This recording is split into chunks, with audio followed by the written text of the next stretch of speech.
Back in action, Pete and John, Chef's Kiss. John, what's up, dude? We just had Wild Card Weekend. We had some MLB stuff going on. I mean, you got your Packers hat on. We know you had a good weekend.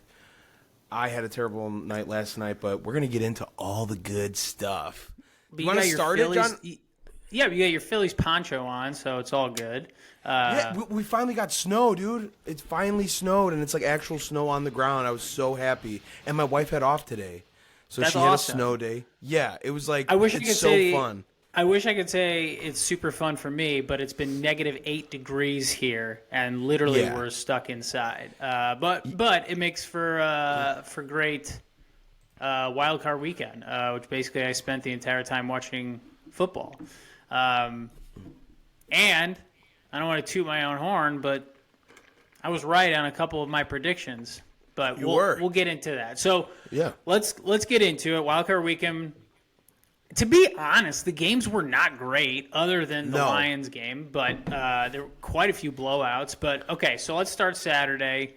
Texans over Browns, 45-14. C.J. Stroud was phenomenal, 157.2 passer rating, 3 touchdowns, best rookie performance in the playoffs ever. He was amazing. Not surprised by that. Flacco really looked his age, throwing 2 pick sixes. It was basically just Stroud just making phenomenal plays, and the game wasn't even close. Yeah, it started off with the back and forth, and then C.J. Stroud kind of took over. Most impressive thing too, John, is what he's doing without Tank Dell, because he relied on Tank Dell a lot during this season. He's not there. He's obviously been hurt. I had Tank Dell for fantasy, but now Nico Collins has just seamlessly stepped into that position, and he's a stud. Yeah. So that was exciting to see, and it really makes when you're drafting quarterbacks. We how we had that last offseason. It's Bryce Young. It's going to be C.J. Stroud. I mean, there's a clear winner in that one, right? Without a doubt. Dude, his first year, I mean, it's incredible. He's definitely the best quarterback, without a doubt. So, nothing really else about that game. Stroud's awesome. We know that. Now we'll look forward to the matchup coming next weekend. So, next the thing up, too, I'm going to get your thing on this, John. God damn it. I hate how many times I say indoor teams, Texans, indoor team, right? Now you're going to go and play outside. I think that is going to be the biggest factor. And I understand. I forgot C.J. Stroud played outside at OSU. So he's used to cold weather. I was like, I forgot about that. But the whole team in general, the team isn't. Indoors. You know what I mean? Just because one player is doesn't necessarily mean the team is. The defense, you're cold.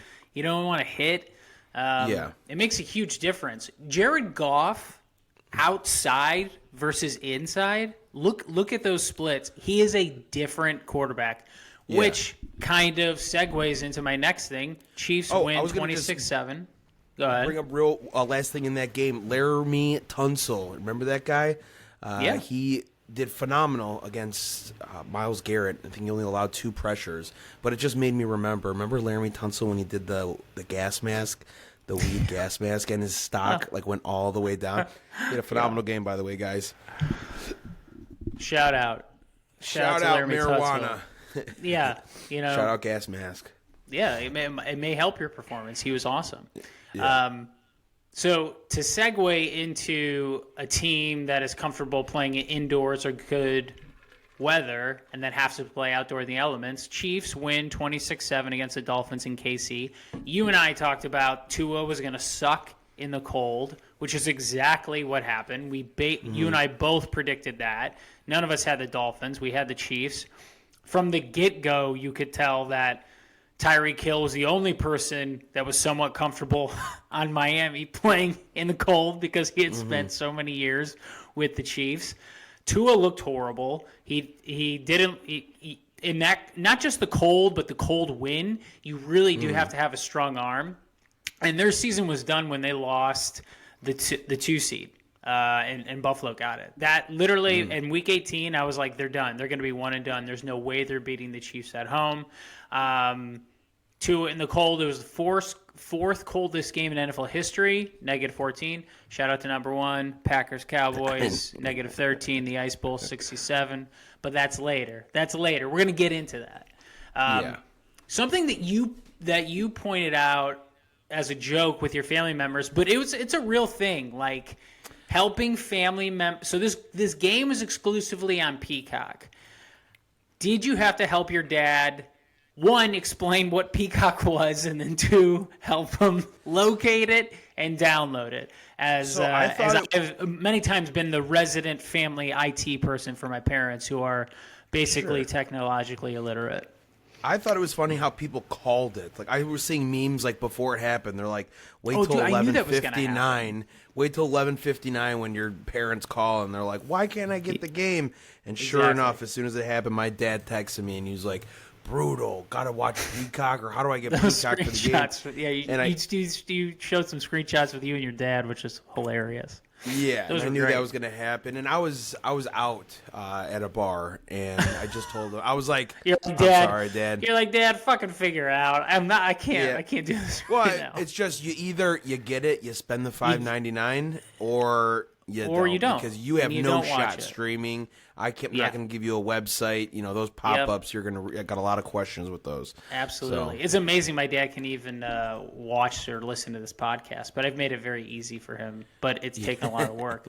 But I wanted to talk to you about this. So Charles Barkley came on some show. I caught it in social. I don't remember what, but he came out and slammed the NFL for putting it on Peacock. He goes, "This is BS. This isn't fair. You're ostracizing a lot of people that historically NFL playoffs are on network television. So people from low socioeconomic statuses and things like that, like you're making people buy this as yes, it's not like $100 pay-per-view, but you do have to purchase it to watch it. Do you think that is good? Like, do you think that's right? What are your feelings about that? Because he was like irate. He was like, "I'm disgusted with the NFL." Yeah. So first and foremost, I'm a pirate. Okay. Kazaa, LimeWire. Back in those days, I know how to seed. But not everyone is technologically savvy as you. You know what I mean? I understand. So I'm getting to my point is, I can overcome those kind of adversities. Like, I know how to stream. I know how to do all that stuff. So it's really not an issue for me. And I think also I am, at least I know, have been inundated, or what is it? I've just been exposed to so much of it. There's some baseball games that are on Apple Plus. We have Thursday Night Football on Prime. I've just become immune to it. Like, I just know it's a part of the game. Like, what channel is it on? I got to go on my ESPN app and see, NFL Network. Shit. I'll have to stream that or go to a bar. What's that on? Okay, Peacock. So I don't think it's great. It's everybody puts in bids for what, Thursday night games or whatever they want to do. And I guess it's just part of streaming world now, John. It's a part of media that has changed. Television is no longer linear. Everything is streaming. So it just comes with the territory, I guess. I don't know. I just... What do you think? I think it's unfair that a lot of people are ostracized, but I also think, like, this is a business, and they want to get in the streaming game, and they want subscriptions to Peacock. If NBC Sports is doing it, so...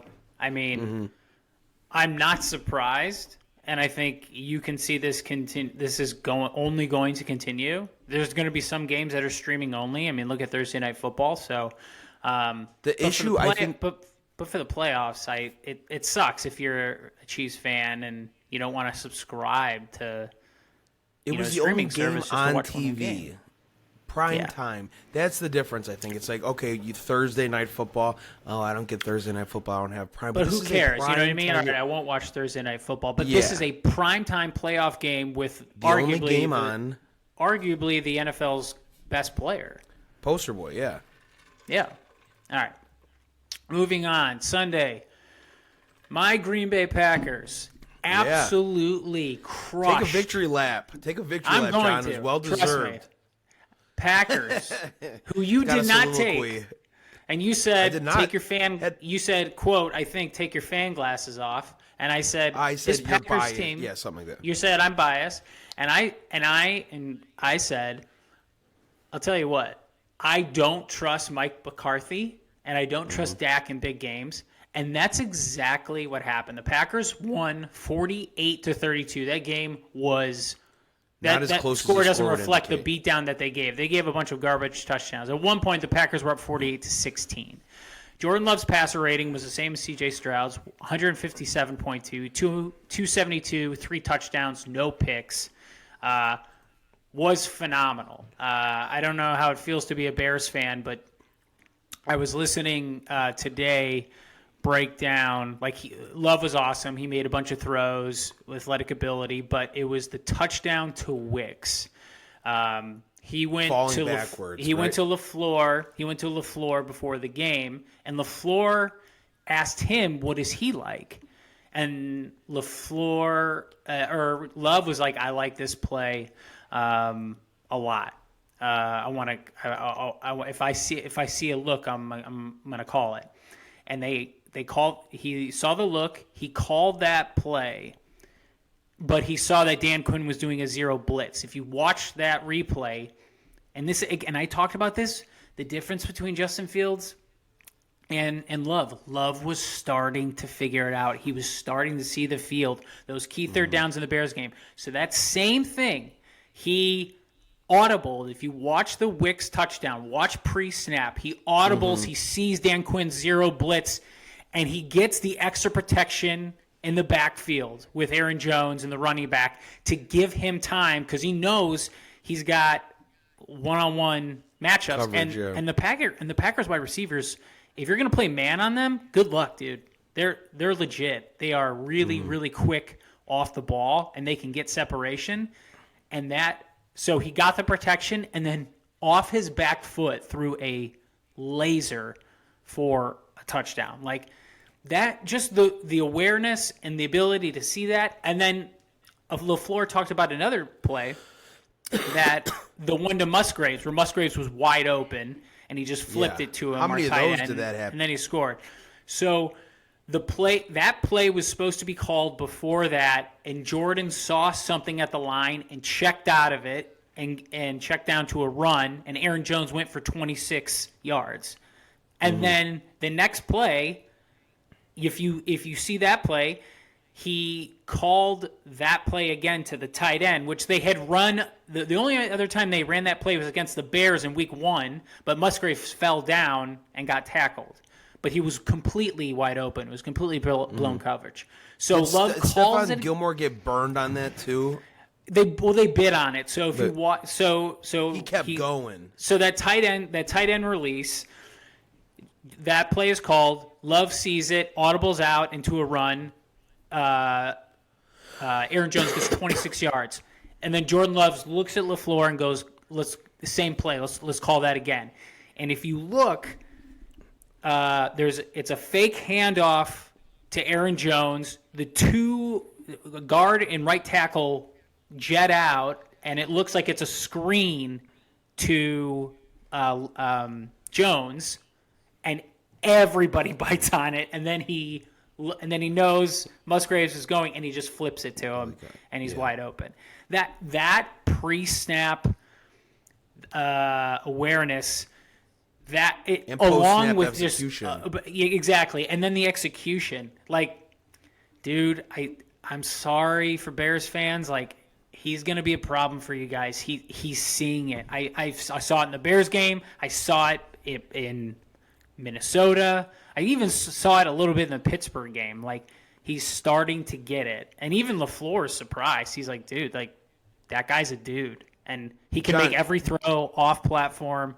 He was unbelievable. One of the most and the other thing, too, things. Aaron Jones, the one thing that the Cowboys don't do is stop the run. Aaron Jones killed them. He killed them. They had no answer for them, and they jumped to an early lead. Dallas couldn't recover. The impressive thing that you mentioned, the off-form back platform throws. Dude's throwing off his back leg. He's falling backwards. Velocity, and it's on the accuracy. money. Yeah, very Rodgers-esque, right? Yes. They did a side by side or an overlay with Favre, Rodgers, and Love, and they were eerily similar. Very, very similar. And we talked about I talked about my biggest thing was I don't believe in Mike McCarthy and I don't trust Dak in big games. Well, I was right on both counts. Dak was not good. You saw that in that first pass to CeeDee Lamb was just too far in that third down, and he missed. Then he started to panic. Then we got a lead. Now, Mike McCarthy is one of the worst. One, he's dumb, and he's one of the worst coaches to make second-half adjustments. LaFleur, arguably, is really, really good at making second-half adjustments. So everyone was talking about Dak Prescott and CeeDee Lamb, but if you're playing the Packers and you know Matt LaFleur, since he's come to Green Bay, has never been able to stop the run, ever. So the person's name you should have been calling is Tony Pollard. You should have been giving it to him a lot, even you're down 7-0, even if you're down 14-0, because you can run on the Packers, and guess what? You keep Jordan Love off the field. Now, Mike McCarthy we've established as a bad coach. Now, the Packers, we'll get to Packers 49ers, but Shanahan is smart and a good coach. And if you remember, he's pretty much owned LaFleur. LaFleur has beaten him, I think, maybe once, possibly twice. But one time they had none of their players because of COVID. And then the other time, Rodgers made a couple unbelievable throws at the end. But what Shanahan did in the 2019 NFC Championship game was he saw that they were running on the Packers, so he didn't panic. He just kept at it. I think Raheem Mostert got like almost 300 yards on the ground, and Garoppolo was their quarterback. Garoppolo threw it like 7 times. But Shanahan is like, I don't care. They can't stop that. That's what I'm going to keep doing. McCarthy is an incompetent coach. He is so lucky to have won a Super Bowl only because he had an ascending Hall of Fame quarterback in Aaron Rodgers. He is terrible at second-half adjustments. And when these matchups, you look at the quarterback and you look at the coach. When I saw Dallas, I thought I had an advantage at the head coach position and pretty close at quarterback because Dak led the league in touchdowns, and the person that was second was Jordan Love. So they dominated them on all fronts. McCarthy, I can't believe he hasn't been fired yet. He's terrible. I would probably hang on to Dak, but you're going to need a really good coach to really help him. But you have to hang on to Dak. You hang on to Dak. To. But he had a bad game. You get rid of McCarthy. McCarthy is just not a good coach, and he's bad situationally, and he's bad in the playoffs, and he doesn't make adjustments. It's too hard to find somebody that is just as good or better than Dak Prescott. Get them into the offense, familiar with the weapons. Yeah, he did have an amazing year, and you can have a bad game, and we've seen it. It's he just doesn't play well in the bias. playoffs. He doesn't play well in the playoffs, but you're not going to find somebody just as good or better than him, thinking that there's other improvements on and their defense got fucking torched, dude. That's a bigger We ran all over them. Up the all middle, over them. on the perimeter, everywhere. We absolutely killed them. The biggest thing with the Packers, the Packers don't stop, like, we're not good at stopping the run. But if we get a lead on you, that's where we're really good, because now you got to drop back and pass. Joe Barry's defense is predicated on preventing the explosive play. He'll give up yards on the ground to not give up an explosive play. And we have a good pass rush. So if you're standing back there, and specifically if you're a quarterback who doesn't move very well, which is why, like, honestly, I'd rather see the Lions, like, hypothetically, if the Packers, in a miracle, beat the 49ers, I would so much rather play the Lions than the Buccaneers, because Goff can't move. Goff's not moving. Goff can't move. And so that's and so when I saw Dak back there with like 4 or 5 wide receivers, I go, we got him. This is exactly what Joe Barry's defense is set to do. We can't stop the run, but they can't run it because they're down. We jumped them. We jumped them. And so that's what we're going to have to do against San Francisco. But all in all, it was one of the most enjoyable games I can ever remember. And personally, there was no baggage with Rodgers. With Rodgers, as a Packer fan, you were so nervous because the expectations were so high that if you didn't get to a Super Bowl, it was a colossal failure, and it was a knock on his legacy. Considering the last couple of years, I don't really care about his legacy much anymore. I'm not a huge fan of him as a person. As a player, he's one of the greatest. He's probably the best. What about as a quarterback talk I've ever show seen. host? Not great. He's not. Well, he's great at getting ratings, but would I want to hang out with him? No. Probably not. No, probably not. But Packers move on. One of the best wins ever. A really enjoyable win. You're seeing some of our younger players blossom. So, we'll see it going forward. All right. Lions barely beat the Rams 24-23. You kind of called this. Amon-Ra St. Brown was amazing, but Gibbs, you talked about Gibbs being a breakout player. He was awesome. Yeah, that's what people talked about early in the season with his light usage. People, that either drafted him in fantasy or just looking for him. Just looking for him to kind of produce. And people had rumblings saying they're going to wait till the playoffs to really unleash him, so that doesn't get hurt. And at the time, I thought that sounded stupid. I'm like, you have this running back, you're not saving him for the playoffs. And then sure enough, you thought, hey, if this is going to be one of the games, like, you got to use him. He runs so hard. He runs through tackles. He breaks tackles. He's fast, too. Fast. He's really fast. Yeah. He can do He's a lot. A problem. He catch out of the backfield. And he can catch, too. He is a walking mismatch. He's like a this is hyperbolic here, but he's like a McCaffrey or Samuel. I mean, he's just really, really diverse in his skill set, and he's got elite speed. So he's a problem. But yeah, Lions won, defense held. How about none of those calls on Matthew Stafford? You see him get knocked out? Yeah. He was concussed. His eyes were open. He was concussed, 100%. Yeah. That dude is tough, man. He's a tough guy. Oh yeah, I've always liked even when Stafford was with the Lions, I liked him. One, because he never beat Rodgers ever, but I always liked him. But Lions move on. Gibbs and St. Brown were really the game changers of that, and the defense held. Going to Monday, the Bills-Steelers game got moved because of horrific snowstorms in the Buffalo area. Bills crushed the Steelers 31-17. This was one of the quickest picks for you and I last week. Both of us had the Bills. It was unanimous. And it was essentially Josh Allen taking over. 4 total touchdowns, 203 passing yards, 74 rushing yards, including a 52-yard run, which I saw live, which was phenomenal. I did want to ask, because he was getting some flack for this, and I don't think he did it. Did he do a fake slide on that? He just let up a little bit. But I don't think he attempted to slide. I don't think it was like the Kenny Pickett thing from Pittsburgh, which was clearly a fake. Where he drags the back leg. I think nowadays you can't hit quarterbacks, especially if they're gonna,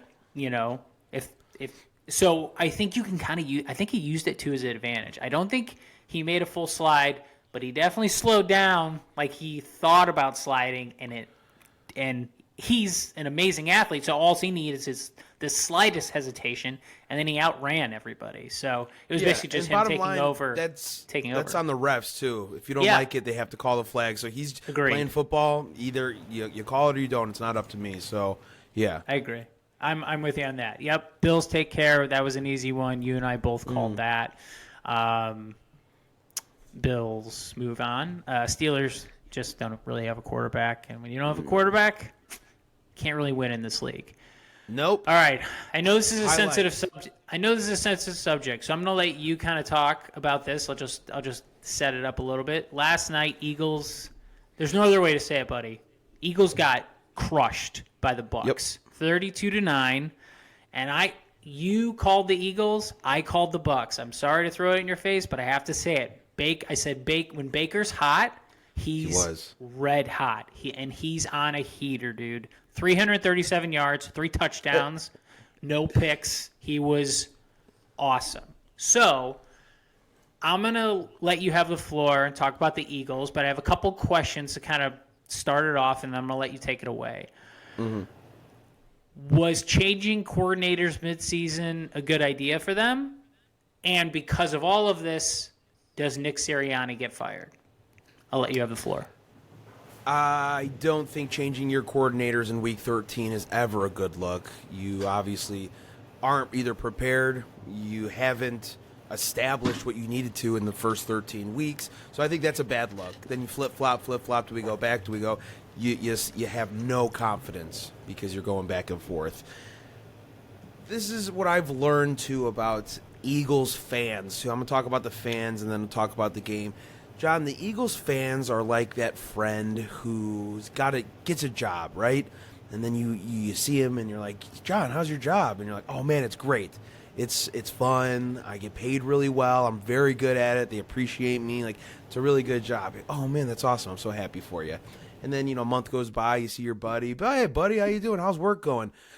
That bum-ass job. Those people were tripping, man. Like, I hated that job. I'm not working there anymore. And you're like, what the hell are you talking about? I thought you loved that job. That's how Philly fans are with their sports teams. And you see it every year as soon as the Phillies lost. All right, time for the Sixers. Bum-ass Phillies. Everyone with the Eagles. Oh, bum-ass. And it's very true. It's just funny how they just quickly put on the other hat, and they're like, all right, it's hockey season. That was just something I've noticed here over the last 2 seasons. Eagles, bad. Nick Sirianni, what does he do? He doesn't call plays. He hires inept coordinators to call the offense, to call the defense. The defense yesterday, everybody looked like they've never tackled before in their life. Ray Lewis was talking about it on the Manning cast. So many missed tackles, dude. Like, he was saying many missed tackles. Everybody was playing on their own and not as a cohesive unit. There were so many missed tackles, shoulder tackles, not even wrapping up. James Bradbury getting toasted on routes. The Eagles D-line, man, you drafted the entire Georgia Bulldogs front, right? So these guys are 20, 21, 22 years old, prime, huge dudes, Jordan Davis. Where are they? Where are you? The front is not there. That is why last year, if you look, Miles Sanders had a great season. Why did he have a great season? Because he ran behind a phenomenal O-line. Then he goes to Carolina and is garbage. He's dog water. He's terrible because he didn't run behind the line. So you're only as good as your O-line and your D-line. And that's why the Eagles have been so successful, because they invest in the trenches.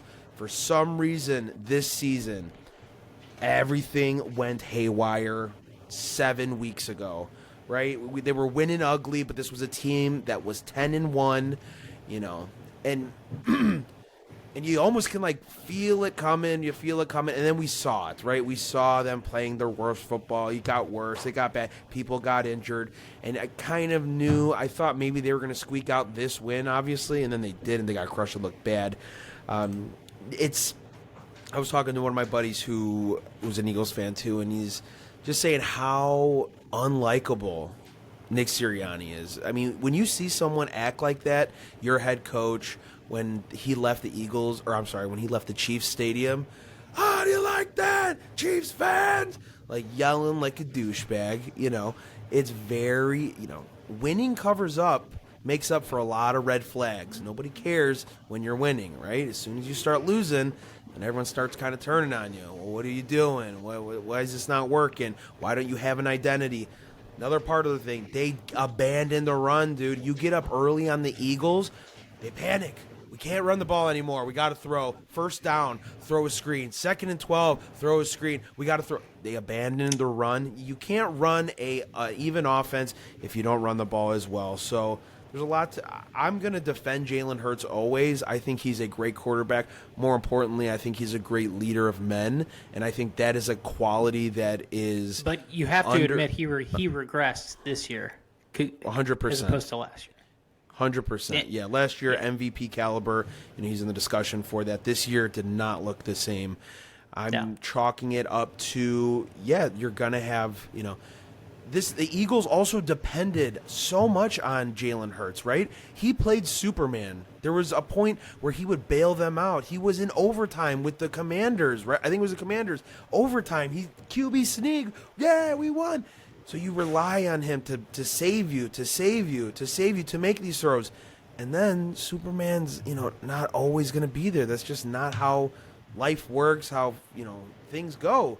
Someone else has got to step up. We need a big sack. We need a big stop. We need a pick. We need you to frickin' tackle. So, for all those reasons, they have a lot of, I guess, soul-searching. What I'm going to say is going to sound super cliche, but from what I saw and what I watched, it looked like a team that was done with this season and didn't want to play anymore. And this is the most cliche thing. It looks like I saw a team that quit on their coach, that they were done with this coach. They didn't want to play for him anymore. They had it. They were looking for the season to end. Yeah. As opposed to the other side, like the Bucs were playing like they were like, hey, like we like Todd Bowles and we want to play for him, but there was no. I mean, obviously Philly was trending in the wrong direction, and last night it looked like they were like, let's just end this.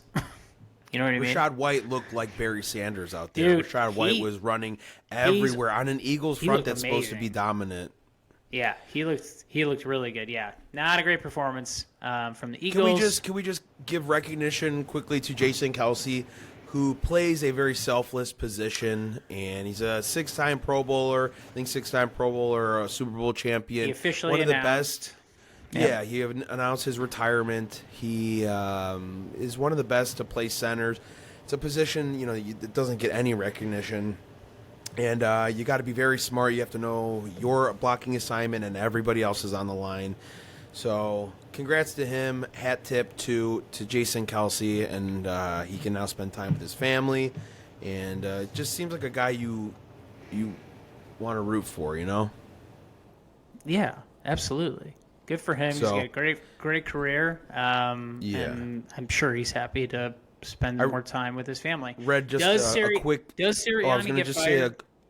I was going to say a quick anecdote about Jason Kelce. One of the writers here in Philly just wrote a quick anecdote and said he went to go speak to Jason Kelce once in the locker room for a 10-minute interview, and Jason waved him over because all the media was supposed to get let out, like your time's up, time to go. And he was like, "Do you want me to come back tomorrow?" And the guy drove up from Baltimore, and he's like, "No, you can stay." And he sat down. They had a 10-minute conversation. He even told one of the other teammates, he's like, "Hey, can you turn down that radio? We're trying to have a conversation here." And he said that just little gesture to a media member really meant a lot. So also an awesome guy off the field. So that little stuff I think should always be recognized. Absolutely, yeah. I mean, anyone with half a brain can tell that him and Travis are good dudes. Just watching their podcast for 15 minutes, you're like, oh yeah, these guys are normal, down to earth guys that are the number good 2 people. football podcast because of us. Yeah, obviously. Yeah, no. You kidding me? Please. Yeah. Taylor Swift. You asked about bump Nick or no Sirianni, bump. right? Yeah. So that's my last question, and then we can move on to divisional matchups and predictions. Does Sirianni get fired? Yes or no? I say yes. John, this is a organization that fired Doug Peterson 2 seasons after they gave the city of Philadelphia their first Super Bowl. He's gone. So don't tell me that he's going to stick. Well, I'm just saying, true. When people say, "Oh, he went to the Super Bowl last year," bro, Jeffrey Lurie did not like Doug Peterson 2 years after he won them their I've first seen Super interviews Bowl, with that guy. So. He doesn't mess around. No, he doesn't like what he sees. He's making changes. Yeah. Speaking of changes, and big ego owners, Jerry Jones, does he fire Mike McCarthy? Yes, I think that's an easy one, right? I don't see a situation. It's not just that they lost; it's the way they lost. It's also, I think, Jerry's age. They've talked a lot about that too. Right? He's 82 or something. He said, "I don't have time." It would be stupid of you to say, "Let's run it back."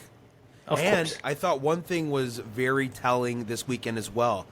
Remember I talked about the Dolphins. I say what? Dolphins beat up shitty teams and they lose to good teams, right? They were 1-10 against winning teams. Who did the Dolphins beat?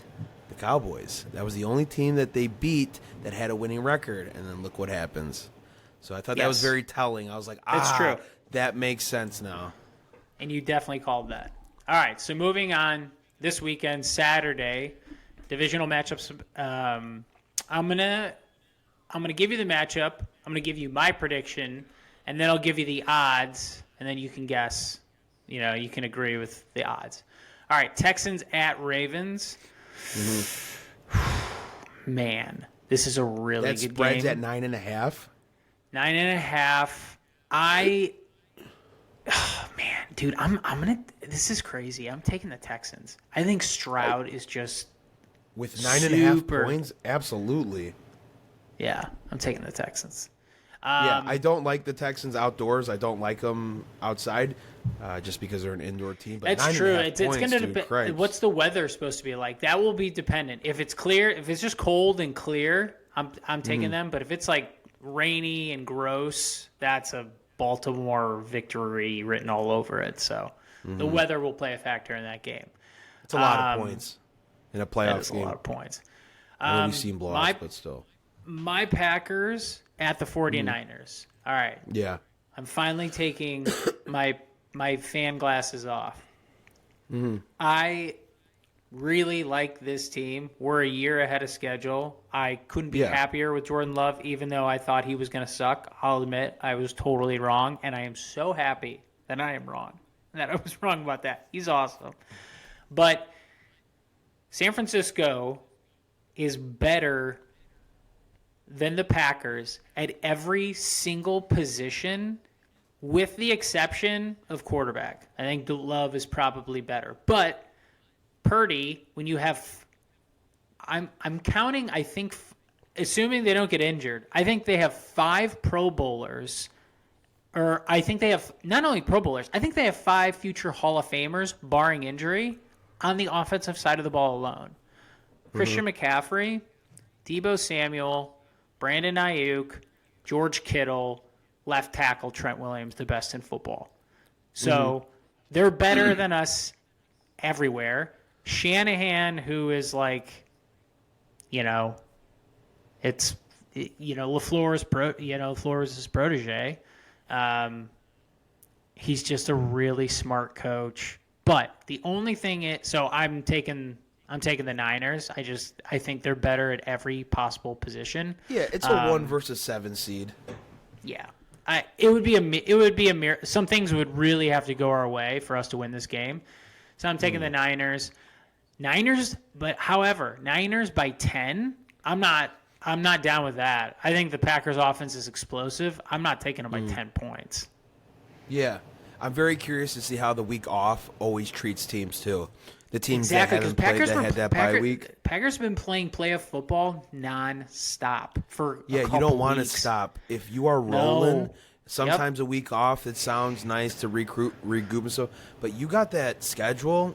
We got to do film, we do walkthroughs, we're playing game. Let's go. And this is how the Packers won the Super Bowl in 2010. And then look at some of those Eli Manning Giants teams. They just got hot at the right time, man. Yeah, they were shitty for most of the season. Oh my God, into the playoffs. Totally shitty, and then got hot in the playoffs. So hopefully I'm right in that. But my head is saying that just San Francisco is better at every position, and I think their head coach, until LaFleur can show me that he can beat Shanahan in a playoff, I'm going with the Niners. Sunday, Tampa at Lions. I'm picking the Lions here. I think at some point Baker comes back to earth a little bit. I know he's on a heater, but I think the Lions are going to pressure him. I think Hutchinson and a couple other guys are going to make it uncomfortable for him. And also, I think he's going to make a couple was mistakes. That stadium, John?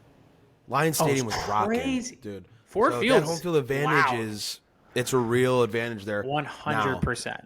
Yeah. Lions indoors. I like the Lions here. I like them. -6. I'm fine with that. Last game of the weekend, probably the best. Kansas City at Buffalo. With Kansas City's recent struggles, these are always great games, John. When these two teams play each they're other, always great games. With Kansas City's struggles, and Buffalo kind of revamping their offense, not super Josh Allen dependent. He's a little bit more under center as opposed to shotgun. I'm taking the Bills. I think it's close. Yes. Bills 2.5. I'm taking the Bills. I don't think Josh Allen is going to allow his team to lose in this game at home. I just don't think so. I think they finally get it. Other NFL news, a lot of coaching changes and implications. I got to ask you this question since you're a Bears fan. Are you happy with the Bears deciding to keep Eberflus with several top free agent coaches available? Pete Carroll, Belichick, Harbaugh, Tomlin, Ben Johnson, the Lions OC. You even got Mike Vrabel on there, dude, one of the better ones. I know. I forgot Vrabel. I should have put it on there. That's what I saw. I saw Mike Vrabel got fired, and Matt Eberflus has a job? What are you doing, dude? Dude. No. Who wants a guy named Eberflus? Dude sounds like he's in Whoville, right? I mean, it's a weird name, period. You suck at your job. There's a lot of talent out there. Yeah. Don't run it back. That's typical Bears fashion. Huge mistake. All right. So I know you want to talk a couple other news, baseball, and some other stuff? Yeah, just briefly. Chicago Cubs got Shota Imanaga. He's a very good lefty from Japan. He's not as 30-year-old left-handed pitcher. Yeah, he's not as a top tier as obviously Ohtani or Yamamoto, but he still played on that World Baseball Classic championship team. Japan puts out a lot of good pitchers. So having a lefty with him and Justin Steele on the Chicago Cubs, I think, is awesome. Two very strong left-handed pitchers is really great. Yeah, and honestly, I like that rotation. So you got Steele one, because you don't want to go lefty you want to go lefty righty, switch it up. So you go Steele one, Tyon two. I don't like that. Three. He's got to have a bounce back year. 4 Hendricks and 5 Wicks, who is really good. I think he's going to be even better. That dude can pitch. So you it's also a good start. forgot Wisniewski. Wisniewski had a lot of promise coming from. Well, Council when he was a specifically named him during Cubs Con. Council was like, I'm really interested to see what Hayden Wisniewski was doing, and they were really high on him on spring training just because of his sweeper. It just has phenomenal spin. Like it's like an elite pitch. He just wasn't able to harness it. Yeah. If he could take a few steps this season, that would be huge 100%. To get a little bit better from your number 5 and the fact or that even Council specifically said his name at CubsCon makes me think that I trust Council and he's really smart. So it's like he thinks there's something there. There's untapped potential, and he's like, I can't wait to work with them. So that's gonna be really exciting. What else? I just want to talk about how Shota Imanaga got his number. His number is number 18. He chose that jersey number because very cool, man. It just shows how detail oriented and Japan comes from a culture of honor and respect. Respect. So knowing that he wanted to come to Chicago, he did some research about the Cubs. Looked at the 2016 team. Obviously, World Series MVP Ben Zobrist wore number 18. And if you guys don't know, Ben Zobrist, very good guy. A trivia question. He went back-to-back World Series, one with the Royals and then with the Cubs in 15 and 16. Very few players do that. He also played for the Rays, but he's a very good Christian man. You ask any of his teammates, he's a quality guy. He got cheated on by his wife with their pastor. Dude, straight to hell. So he got cheated on by his wife. He had to step away from baseball. If you follow he was going her through on a lot of Instagram, stuff, mentally, emotionally. She's like batshit crazy. Yeah. If you follow her on Instagram, she's just singing his walk up. So none of that surprised me. None of it. I was like, yep, that checks out. Yeah, no, she looks nuts. She sang his walk up song, Benny and the Jets. Anyway, Ben Zobrist, quality guy, family man, really just an awesome man, And he did all this research. He knew kind of how important he was to the team. He was the MVP, so he reached out to his agency and said, do you mind if I wear number 18 to honor you? And he was like, man, coming from a culture with so much honor, that is a really awesome thing. He said, go for it. That's totally cool. So thought that was a very cool anecdote for the Chicago Cubs' new pitcher and how he chose his jersey number. Absolutely, and also how he chose to address the public at his press conference, his introductory press conference.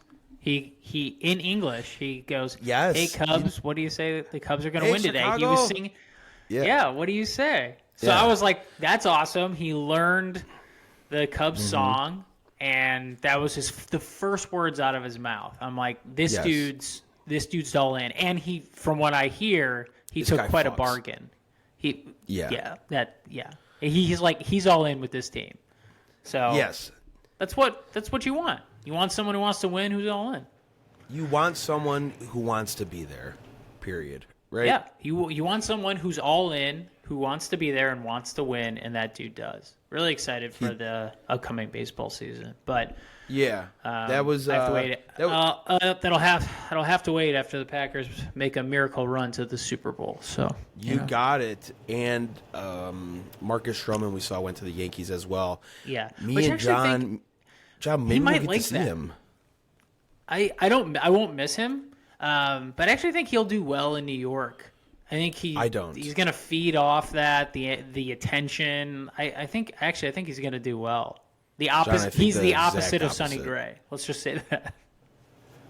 John, the Yankees are a very buttoned up organization. Marcus Stroman is not a quiet, buttoned up guy. You saw what they did to Josh Donaldson. Josh Donaldson, who went there, he was a noisemaker. They chopped his nuts off. He was a shell of himself. He, with his tweeting and if he wears a do-rag, can you imagine, Steinbrenner like, oh my God, he's got a do-rag. Right. That kind of stuff doesn't fly in New York. So I think, okay. This goes back to like business and hiring people. Are they a good fit culturally? Okay, let's be honest. He's never been a good fit culturally anywhere. That's why he's been on like 50 different teams. You know what I mean? There's a reason. There's a reason for that he's been on a variety of different teams. But I think what the Yankees say is, I'll put up with some of this stuff because this guy has the confidence and bravado and talent to pitch in New York. He's not going to freak out like Sonny Gray, who just couldn't handle it and then became like a stud pitcher. He'll get a lot more run support than he did in Chicago too. Absolutely, yeah. No, I think it's going to benefit the Yankees. I think if they can work through some of the HR violations that I'm sure he'll have, I feel like performance is ultimately the most important thing. Maybe we'll see him on March 21st when we land in Tampa when the New York Yankees take on the Philadelphia Phillies. You never know. Yeah, dude, he might be pitching that day. The plan, tentatively, is to go down to Florida, do some spring training content, go to some games. Looking forward to that, man. It's -8 out, so I would love to be in Florida right now. You know what, John? When I was a young lad and I watched Fever pitch, I thought, that's so cool. This guy gets to go out with his buddies to spring training and have fun. I'm like, when I grow up, I hope I'm going to do that. And now I'm living my dream, John. Me and you are going to go out there. We're going to work on the dates, get everything figured out. I told you work is working on credentials as well. She texted me today. Awesome. She's working on them still. So I said, just let me know when it's confirmed so we can have everything ready to go. But sounds good, buddy. Yeah, man, we're living the dream. We're doing it. Next time I talk to you, hopefully I'm wearing this hat. If I'm not, you'll know we lost. You'll know why. It's all right. Thanks, everybody, for listening. All right, guys. Thanks, Mr. LaLoja. We'll see you later. You're welcome, Mr. Vitale. Bye.